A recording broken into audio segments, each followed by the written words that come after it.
High students, myself Ashis কর আমার political academy YouTube চ্যানেলে সবাইকে স্বাগত জানাচ্ছি।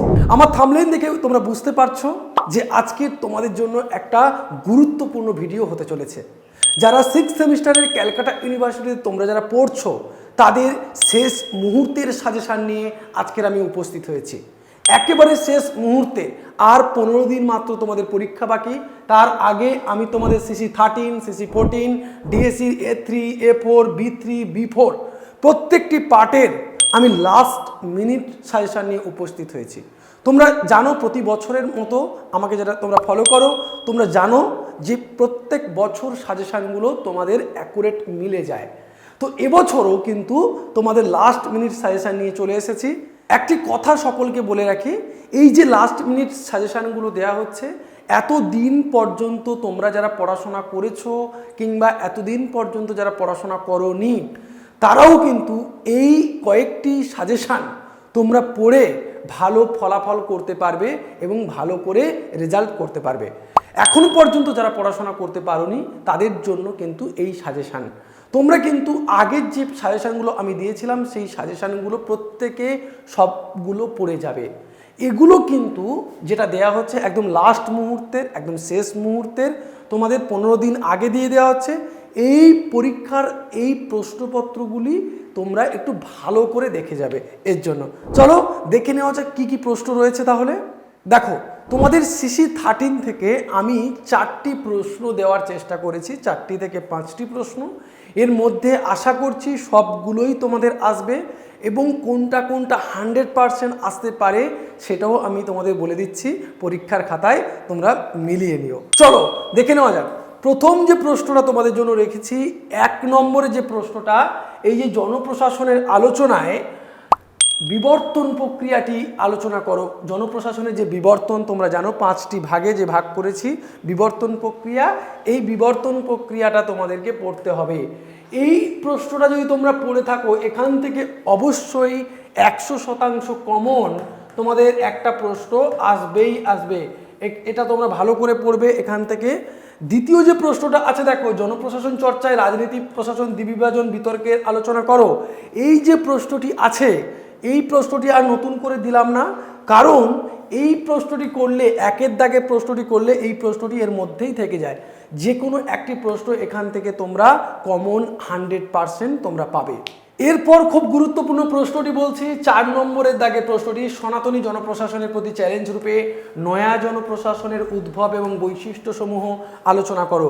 এটি অত্যন্ত গুরুত্বপূর্ণ প্রশ্ন তোমাদের 15 মার্কের জন্য। এটি অসম্ভব গুরুত্বপূর্ণ প্রশ্ন, অর্থাৎ 100% এই প্রশ্নটি তোমরা পরীক্ষার খাতাতে 15 মার্কে দেখতে পাবে। আগের যে প্রশ্নটি দেখালাম ওই প্রশ্নটি 10 মার্কের জন্য তোমরা দেখতে পাবে। এই যে প্রশ্নটি তোমরা অবশ্যই 100% তোমরা দেখতে পাবে 15 মার্কের জন্য। এই মডিউল থেকে আর 2টি প্রশ্ন আমি দিয়েছি, জনপ্রশাসনের কর্মধারা এবং কর্মীবৃন্দের গুরুত্ব এই প্রশ্নটি, এবং 8এর যে প্রশ্নটি, শাসন বলতে কি বোঝায়, শাসন এবং সরকারের মধ্যে সংযোগ পার্থক্য। এই পার্ট থেকে এই কয়েকটি প্রশ্ন তোমরা করলে সবকটাই কমন পাবে। মডিউল 2তে এমনিতেই আমি তোমাদের মডিউল 2তে বেশি প্রশ্ন দিইনি। CC13-এ তোমাদের 4টি প্রশ্ন দিয়েছিলাম, তার মধ্যে 2টি প্রশ্ন 100% তোমাদের এখান থেকে 2টো প্রশ্ন লিখতে হবে। 2টো প্রশ্ন এখান থেকে অবশ্যই পাবে। সেটা হচ্ছে একটা 15 মার্কের লিখতে, একটা তোমাদের 10 মার্কের লিখতে হবে। সেখান থেকে এই যে প্রশ্নটি, আমলাতন্ত্র একটি লৌহ খাঁচা, এই বিবৃতির আলোকে ওয়েবারের তত্ত্বায়নে আমলাতন্ত্রের বৈশিষ্ট্যসমূহ বিশ্লেষণ করো। এটা পরীক্ষাতে তোমাদের 100% পড়বে, 100%, 100% এই প্রশ্নটি তোমাদের পরীক্ষায় আসবে। আরেকটি প্রশ্ন যেটি হচ্ছে 4 নম্বরে, জননীতি তত্ত্বে মডেলের গুরুত্ব কি? এ প্রসঙ্গে জননীতির মূল মডেলগুলি সংক্ষেপে আলোচনা করো। এই প্রশ্নটি খুব গুরুত্বপূর্ণ। তোমাদের এই প্রশ্নটিও তোমাদের আসবে। এই 2টো প্রশ্নের মধ্যে 2টো প্রশ্নই তোমরা পরীক্ষার খাতায় দেখতে পাবে। এটা লাস্ট মিনিট সাজেশন কেবলমাত্র সেই সমস্ত স্টুডেন্টদের জন্য যারা এখনও পর্যন্ত পড়াশোনা করতে পারেনি। এই প্রশ্নগুলি পড়ে গেলে পাস তো করবেই, ভালো রেজাল্টও করতে পারবে। CC14 কী কী গুরুত্বপূর্ণ প্রশ্নগুলো রয়েছে, CC14 থেকে তোমাদের কী কী গুরুত্বপূর্ণ প্রশ্নগুলো পড়বে তোমরা একটু দেখে নাও। ভারতীয় জনপ্রশাসনের ধারাবাহিকতা এবং পরিবর্তন সম্পর্কে সংক্ষেপে লেখো। ভারতীয় যে জনপ্রশাসন, এই প্রশ্নটি তোমাদের জন্য খুব গুরুত্বপূর্ণ। এখান থেকে একটি প্রশ্ন অবশ্যই আসতে পারে। তোমাদের একটা কথা বলে নিই, আমাদের যে সমস্ত এই 6টা পেপারে তোমাদের যেগুলো গুরুত্বপূর্ণ প্রশ্নগুলো আমি বলছি, সমস্ত প্রশ্নগুলোর উত্তর আমাদের এখান থেকে তোমরা বাই করতে পারবে বা কিনতে পারবে। তোমরা অবশ্যই তার জন্য যোগাযোগ করতে পারো, এখন দ্রুত যোগাযোগ করতে পারো 8620063339 এই নম্বরে। আমরা কিন্তু সমস্ত প্রশ্নের উত্তর একেবারে PDF আকারে তোমাদেরকে আমরা সার্ভ করব বা তোমাদেরকে আমরা দেব। যদি তোমরা নিতে চাও তবে অবশ্যই আমাদের সাথে সরাসরি আমার সাথে তোমরা যোগাযোগ করতে পারবে। দেখো, যে প্রশ্নটা প্রথমে বললাম আর তার সাথে দ্বিতীয় প্রশ্নটি স্বাধীনতাত্তর ভারতের জনপ্রশাসন ব্যবস্থা, ভারতের শাসন আইন 1935, এটাও কিন্তু খুব গুরুত্বপূর্ণ রয়েছে। ওইটা পড়লে এটাও কিন্তু তোমাদের হয়ে যাবে। তারপরে 3 এবং 4, এই 3 এবং 4-এর মধ্য থেকে একটা 100% তোমাদের পড়বে। এই দুটোর মধ্যে একটা তোমরা একদম মিলিয়ে রাখো, এই দুটোর মধ্যে একটা প্রশ্ন তোমাদের আসবে। আরেকটি প্রশ্ন তোমাদের অরে যেগুলো দিয়ে থাকে তার মধ্যে এই সচিবালয়, এই দুটোর মধ্যে একটা প্রশ্ন একদম 100% তোমরা লিখে রাখতে পারো, এই দুটোর মধ্যে একটা প্রশ্ন আসবে। আর এই যে 7 নম্বরের প্রশ্নটা 100% 100% তোমাদের আসার চান্স এবারে কিন্তু রয়েছে। তাহলে আমি যে কটা প্রশ্ন বললাম সে কটাই তোমরা পড়ে যাবে, সে কটাই অবশ্যই পড়ে আসবে। এবারে আসি মডিউল 2-তে। মডিউল 2-তে মূলত যে দুটি প্রশ্ন তোমাদের লিখতে হয় তার মধ্যে আমি 4টি প্রশ্ন দিয়েছি। অর্থবর্ষ অর্থাৎ 4 নম্বরে যে প্রশ্নটি, 5 নম্বরে যে প্রশ্নটি, এখান থেকে একটা প্রশ্ন অবশ্যই তোমাদের আসবে। 4 এবং 5-এর মধ্যে এখান থেকে আসবে। তারপরে দেখো, লোকপাল লোকায়ুক্তটা করে রাখতে পারো, এবছরের জন্য এটা কিন্তু খুব গুরুত্বপূর্ণ আছে, এটা করে রাখতে পারো। আর না করলেও অবশ্যই এই 7-8-এর মধ্যে একটা প্রশ্ন আসবেই আসবে 100%। জনকল্যাণকর রাষ্ট্র বলতে কী বোঝো? মনরেগা কর্মসূচি নিরিখে জনকল্যাণ রাষ্ট্র হিসেবে ভারতের ভূমিকা মূল্যায়ন করো। আর একটা হচ্ছে জাতীয় গ্রামীণ স্বাস্থ্য মিশনের উপরে একটি নিবন্ধ লেখো। এগুলো তোমাদের লাস্ট মুহূর্তে সাজেশান দিচ্ছি, সেগুলো কিন্তু তোমরা খুব ভালো করে করবে। এবারে তোমাদের A3 থেকে যে গুরুত্বপূর্ণ প্রশ্নগুলো আছে, ডিএসসি পেপার থেকে যে গুরুত্বপূর্ণ প্রশ্নগুলো আছে তার মধ্যে হচ্ছে আমাদের মূলত A3 পেপারে এই যে 3 নম্বরের প্রশ্নটি দেখছো, ভারতের গ্রামীণ উন্নয়নে অসরকারি সংগঠন সমূহের ভূমিকা বিশ্লেষণ করো। আর একটি প্রশ্ন যেটা আছে, নীতি আয়োগের গঠন এবং কার্যাবলী আলোচনা করো। জননীতি বিশ্লেষণে ও রাজনীতি অবিচ্ছেদ্য অঙ্গ। আর জননীতি পরিসরে গণমাধ্যমে কীভাবে গুরুত্বপূর্ণ ভূমিকা পালন করতে পারে। 10 নম্বরের প্রশ্নগুলির মধ্যে এই 4টি প্রশ্ন অত্যন্ত গুরুত্বপূর্ণ, ভালো করে রাখবে। বড় প্রশ্নের মধ্যে তোমাদের এই পার্ট থেকে এই 2 নম্বরে যে প্রশ্নটি দেখছো, নয়া উদারনীতিবাদের প্রেক্ষাপটে জননীতির গুরুত্ব বিশ্লেষণ করো, এই প্রশ্নটি গুরুত্বপূর্ণ। এবং তার সাথে সাথে যেটি গুরুত্বপূর্ণ, রাষ্ট্রের জনকল্যাণমুখী তত্ত্বের পরিপ্রেক্ষিতে জননীতির গুরুত্ব আলোচনা করো এবং ভারত রাষ্ট্রের নীতি প্রণয়ন ক্ষমতার ক্ষেত্রে উদারীকরণের প্রভাব ব্যাখ্যা করো। এর মধ্যে অবশ্যই তোমরা কমন পাবে তোমাদের মধ্যে। এই যে কল্যাণমুখী রাষ্ট্রতত্ত্ব আর আগের যে প্রশ্নটা বললাম নয়া উদারনীতিবাদী রাষ্ট্র, এই দুটোর মধ্যে একটা 100% তোমরা পরীক্ষাতে পাবে। এবারে আমরা আলোচনা করব A4-এর সাজেশানগুলো, কোনগুলো গুরুত্বপূর্ণ আমার যেগুলো মনে হয়েছে। কিন্তু তোমাদের একটা কথা বলে রাখি যে ডিএসসি পেপারগুলোর সাজেশান করা কিন্তু অনেকটা টাফ, কেননা কোথা থেকে প্রশ্ন দেবে সেটা কিন্তু পরীক্ষকের উপরে একমাত্র নির্ভর করবে। তবুও তোমাদের মাথার চাপ কমানোর জন্য, তবুও তোমাদের একটু সুবিধা করার জন্য আমি আমার মতো করে ইম্পর্টেন্ট প্রশ্নগুলোকে এখানে তুলে ধরার চেষ্টা করেছি।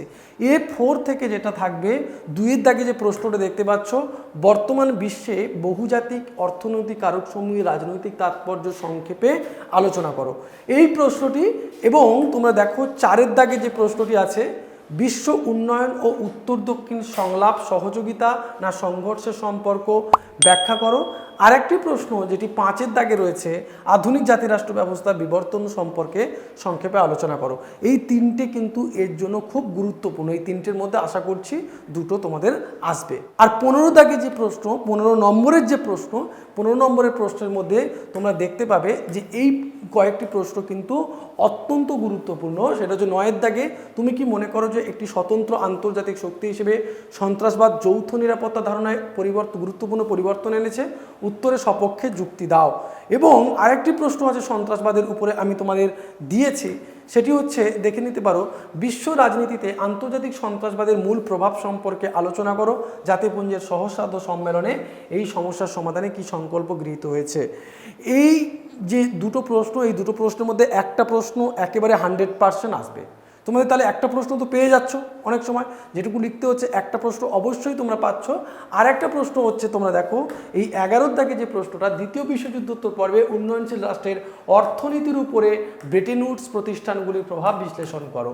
এগুলো আমার মনে হয়েছে যে এরপর থেকে গুরুত্বপূর্ণ। এখনও বলছি তোমাদের যারা আমাদের এই একাডেমি থেকে পিডিএফগুলো নিতে চাও, যার উত্তরপত্রগুলো নিতে চাও এই সমস্ত প্রশ্নগুলোর, তাহলে অবশ্যই আমাদের যোগাযোগ করবে। এখন গুরুত্বপূর্ণ একটি অফার চলছে তোমাদের জন্য। আমাদের পেইড ব্যাচ তোমাদের নিতে হবে এই সমস্ত নোটস নিতে হলে। অবশ্যই তার জন্য আমাদের একাডেমিতে যোগাযোগ করো 8620063339 এই নম্বরে। এবারে আমরা আলোচনা করছি B3 পেপারটি, নাগরিকতার যে পেপারটি B3। এই B3 পেপারটি কী কী গুরুত্বপূর্ণ।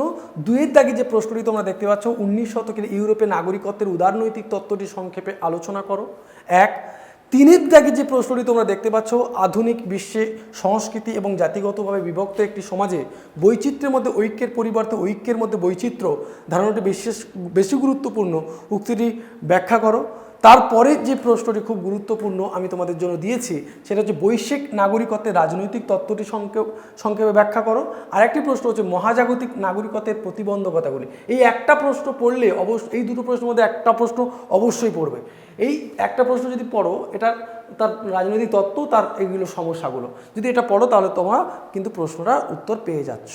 এবারে বড় প্রশ্ন কি কি তোমাদের রয়েছে দেখো। এখানে বড় প্রশ্নগুলি যেগুলো রয়েছে 15 মার্কের যে বড় প্রশ্নগুলো B3 থেকে দিয়েছি, নাগরিকত্বের সনাতনী ধারণাটি মূল্যায়ন করো। 1 নম্বর যে প্রশ্নটি দিয়েছি দেখো, 1 নম্বরে যে প্রশ্নটি, এই প্রশ্নটি অত্যন্ত গুরুত্বপূর্ণ। তারপরে দিয়েছি নাগরিকত্বের প্রজাতান্ত্রিক ধারণাটি বিশ্লেষণ। এই দুটো প্রশ্নের মধ্যে অবশ্যই একটা প্রশ্ন তোমাদের পরীক্ষায় আসবে। 3 নম্বরে তারপরে বলছে 4 নম্বরের যে প্রশ্ন, মহাজাগতিক নাগরিকত্বের দৃষ্টিভঙ্গিটি আলোচনা করো। আর একটা দিয়েছি 5 নম্বরের বিশ্বায়ন এবং বৈশ্বিক ন্যায় বিচারে এই দুটি ধারণার মধ্যে সম্পর্কটি বিশ্লেষণ করো। এর মধ্যে একটা প্রশ্ন অবশ্যই তোমাদের আসবে।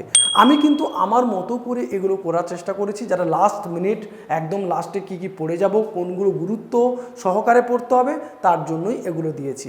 আশা করি তোমাদের ভালো লাগবে। আর B4 এর মধ্যে যেগুলো 10 নম্বরে রয়েছে, সেটা হচ্ছে প্রথম যে প্রশ্নটি, সার্বজনীন মানবাধিকার ঘোষণাপত্র বলতে কি বোঝো। এই ঘোষণাপত্রে মূলত কি অধিকারের কথা বলা হয়েছে। 3 নম্বরে যে প্রশ্নটি রয়েছে, ভারতীয় সংবিধানে আদিবাসীদের কি কি অধিকার সংরক্ষিত করা হয়েছে। 5 নম্বরে যে প্রশ্নটি রয়েছে দেখো, মানবিক অধিকার বলতে কি বোঝো, মানবিক অধিকারের বৈশিষ্ট্যগুলি উল্লেখ করো। এবং 6 নম্বরে 3 প্রজন্মের অধিকার সম্পর্কে ব্যাখ্যা করো। এর মধ্যে তোমরা দুটো প্রশ্ন পেতে পারো। আর যেগুলো বড় প্রশ্নের জন্য আমি যে প্রশ্নগুলো রেখেছি, তার মধ্যে হচ্ছে সেন্সরশিপ কি, ভারতে গণমাধ্যমের ক্ষেত্রে সেন্সরশিপের ভূমিকা আলোচনা করো। 2 দাগে যে প্রশ্নটা। 4 দাগে যে প্রশ্নটা তোমাদের দিয়েছি, ভারতে জাতিগত দ্বন্দ্বের উপরে একটি টিকা লেখো। ভারতে যে জাতিগত দ্বন্দ্ব হয় তার উপর একটি টিকা লেখো। 5 নম্বরে যে প্রশ্নটি দিয়েছি, দক্ষিণ আফ্রিকার সংবিধানের প্রধান নাগরিক অধিকারগুলি সম্পর্কে আলোচনা করো। আর একটা প্রশ্ন দিয়েছি তোমাদের 6 অস্ট্রেলিয়ার আদিবাসীদের জমি অধিকার আইনসমূহের মধ্যে আলোচনা করো।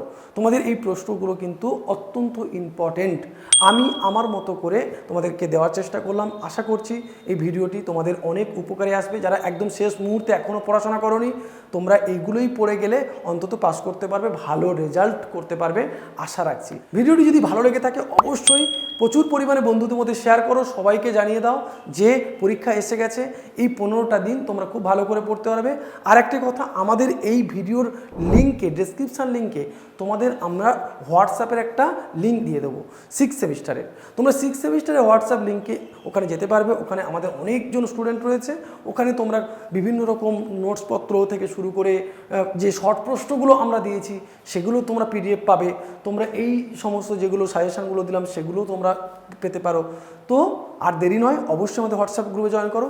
আর একটি কথা, যদি এই সমস্ত যে প্রশ্নগুলো আমি বললাম, এই প্রশ্নগুলো তোমরা যদি ভালো করে পড়াশোনা করতে চাও আর পরীক্ষায় ভালো রেজাল্ট করতে চাও, আমাদের একাডেমি থেকে A++